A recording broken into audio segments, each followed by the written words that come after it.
Welcome once again on my YouTube channel. यहाँ पर हम लोग आज वॉइस को पढ़ रहे हैं और वॉइस में हम लोग फ्यूचर टेंस में हैं, जहाँ पर हम लोग फ्यूचर परफेक्ट टेंस के बारे में पढ़ेंगे कि फ्यूचर परफेक्ट टेंस के वाक्यों को एक्टिव से पैसिव आप कैसे बनाएंगे।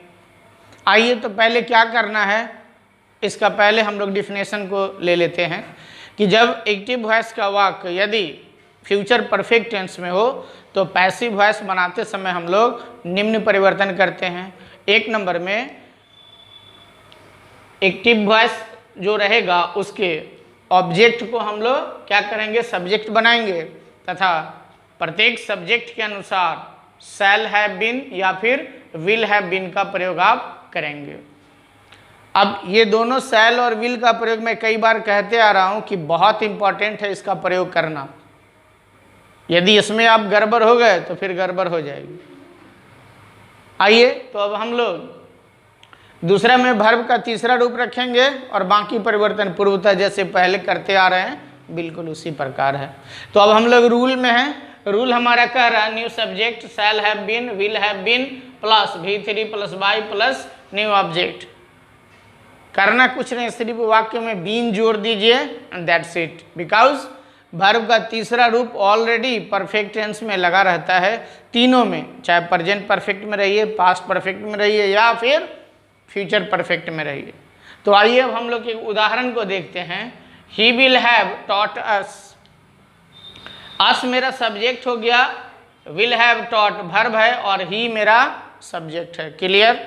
अब सबसे पहले इस ऑब्जेक्ट को हम लोगों को सब्जेक्ट बनाना है। तो अस का सब्जेक्ट वी होता है। वी चूंकि फर्स्ट पर्सन में है तो इसके साथ हम लोग शैल का प्रयोग करेंगे। We shall have been, taught का टॉट हो गया बाय और ही का ऑब्जेक्ट हिम। That's it. अब दूसरा उदाहरण देखिए। They will have helped me. फिर मी मेरा ऑब्जेक्ट है, मी का हमने सब्जेक्ट बनाया आई के साथ शैल हैव बीन, फिर हेल्प्ड बाय देम बन गया।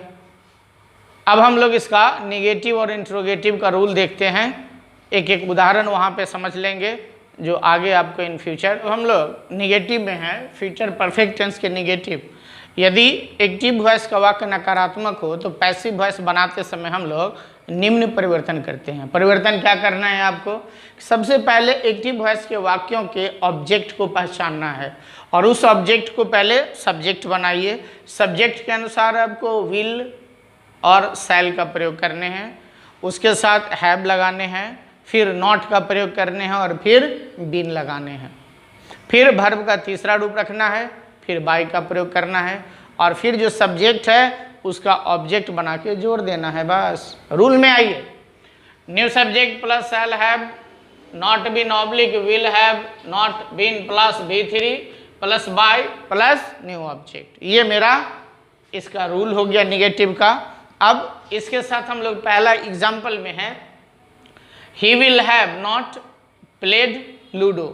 आंसर देखिए, Ludo will have not been played by him. He का ऑब्जेक्ट हिम हो गया। अब तो समझ में आई गई होगी सब्जेक्ट ऑब्जेक्ट आपको। Rita will have not beaten you. अब यू मेरा सब्जेक्ट हो गया, ये वर्ब है और रीता मेरा सब्जेक्ट है। तो यू का ऑब्जेक्ट और सब्जेक्ट यू होता है। तो you will have not been beaten by Rita. अब हम लोग इंट्रोगेटिव में हैं, फटाक से देख लेते हैं कि इंट्रोगेटिव में क्या कहता है। तो आइए अब हम लोग फ्यूचर परफेक्ट टेंस के इंट्रोगेटिव के वाक्य को देखते हैं। इंट्रोगेटिव माने प्रश्नवाचक। यदि एक्टिव वॉइस का वाक्य आपका इंट्रोगेटिव में हो तो पैसिव वॉइस बनाते समय हम लोग निम्न परिवर्तन करते हैं। क्या करना है आपको कि एक्टिव वॉइस के ऑब्जेक्ट को नया सब्जेक्ट बनाएंगे और उसके अनुसार आपको विल और शैल का प्रयोग सब्जेक्ट से पहले करेंगे। बाकी अन्य क्रियाएं पूर्वतः कीजिएगा और वाक्य के अंत में प्रश्नवाचक चिन्ह का प्रयोग आपको करने हैं। तो रूल में हम लोग shall oblique will plus new subject plus have been plus V3 plus by plus new object plus प्रश्नवाचक चिन्ह। क्लियर है। इसी रूल के अनुसार अब हम लोग एग्जाम्पल को देखेंगे। पहला एग्जाम्पल है shall I have seen a tiger.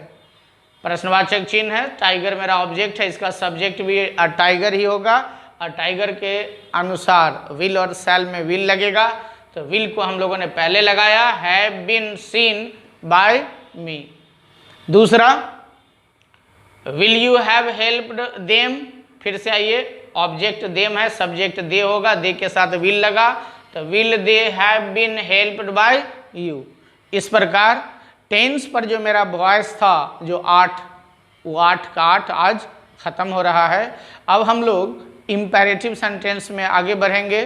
तो यदि अब तक आप हमारे चैनल को सब्सक्राइब नहीं किए हैं तो काइंडली सब्सक्राइब कीजिए, जिससे कि इम्पेरेटिव सेंटेंस में जितना रूल हो उसका नोटिफिकेशन सबसे पहले आपको मिले।